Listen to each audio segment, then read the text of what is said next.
Foreigner यात्री, foreigner traveller जो आज अपने देश के अंदर आते हैं, अपने इतिहास यानी आज से 1500 साल पहले भी आया करते थे और उस समय ये पुस्तक लिख कर जाया करते थे, भारत के बारे में जानकारी देते थे, भारत की संस्कृति, भारत के जो सामाजिक व्यवस्था, भारत के अंदर किस तरीके के धर्म के लोग रहते हैं, उनका रहन सहन कैसा, इस प्रकार की जानकारी वो देते थे, अपनी पुस्तकों के अंदर देते थे और ये आते रहते थे। तो सबसे पहले बात करते हैं तो ये यूनानी यात्री आए थे, ग्रीक यात्री मैग्नेस्थिस।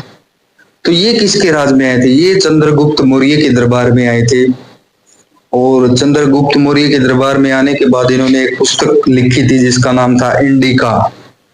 इंडिका पुस्तक लिखी थी। ये बहुत बार प्रश्न आता है इंडिका पुस्तक किसने लिखी थी? तो ये मैग्नेस्थिस ने लिखी थी। तो ये इंपॉर्टेंट बात है, याद करने की बात है। उसके बाद टोलमी आए थे। टोलमी भी यूनानी ग्रीक यात्री थे और उन्होंने एक पुस्तक लिखी थी जिसका नाम था भारत की खोज। भारत की खोज नहीं, भारत का नक्शा, भारत का भूगोल, भारत का भूगोल, भारत का नक्शा लिखी थी। और भारत की खोज पुस्तक किसने लिखी थी?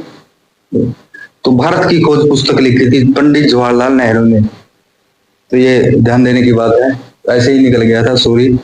चीनी यात्री यानी चीन से अपने जो पड़ोसी देश से भी यात्री आए थे और खास बात इन यात्रियों की ये थी कि ये बौद्ध धर्म से रिलेटेड चीजें देखने के लिए आए थे, क्योंकि ये जो तीनों के तीनों यात्री थे कहीं ना कहीं बौद्ध से रिलेशन रखते थे।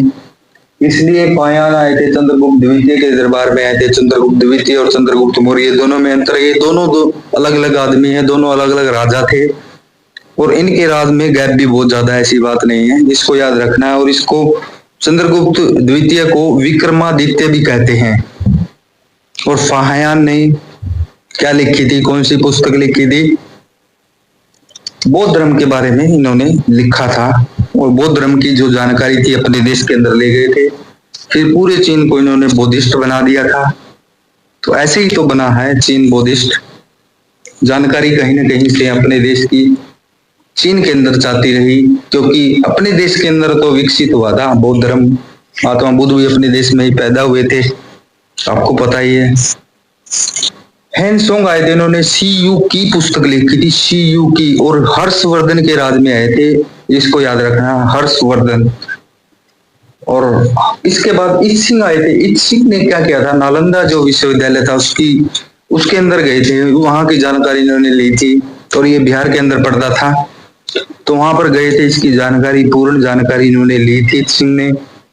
और कहीं ना कहीं नालंदा विश्वविद्यालय ये भी बौद्ध धर्म से रिलेटेड विश्वविद्यालय था, इसलिए तीनों के तीनों यात्री बौद्ध धर्म को जानने के लिए भारत के अंदर आए थे।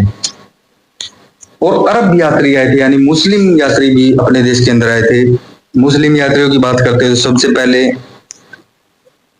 अल ब्रूनी नाम आता है। अल ब्रूनी ने तहकीक ए हिंद पुस्तक लिखी थी और मोहम्मद गजनवी के साथ ये भारत के अंदर आए थे। मोहम्मद गजनवी के साथ तहकीक ए हिंद यानी भारत की जानकारी इन्होंने अपनी पुस्तक में लिखी है। और उसके बाद इब्न बतूता आए थे, रिहाला ये पुस्तक इन्होंने लिखी थी, रिहाला।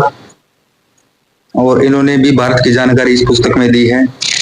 आपको अगर ये पुस्तकें लेनी है, पढ़नी है, तो आप पढ़िए, क्योंकि भारत की जानकारी आपको खासकर इन पुस्तकों में मिलेगी। हिस्ट्री में जो इंटरेस्टेड बच्चे हैं उनको ये पुस्तकें जरूर पढ़नी चाहिए, मैं भी पढ़ूंगा।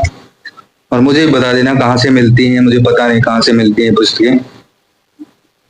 धन्यवाद, जय हिंद। जानकारी कैसी लगी वीडियो कमेंट बॉक्स में बता देना। धन्यवाद।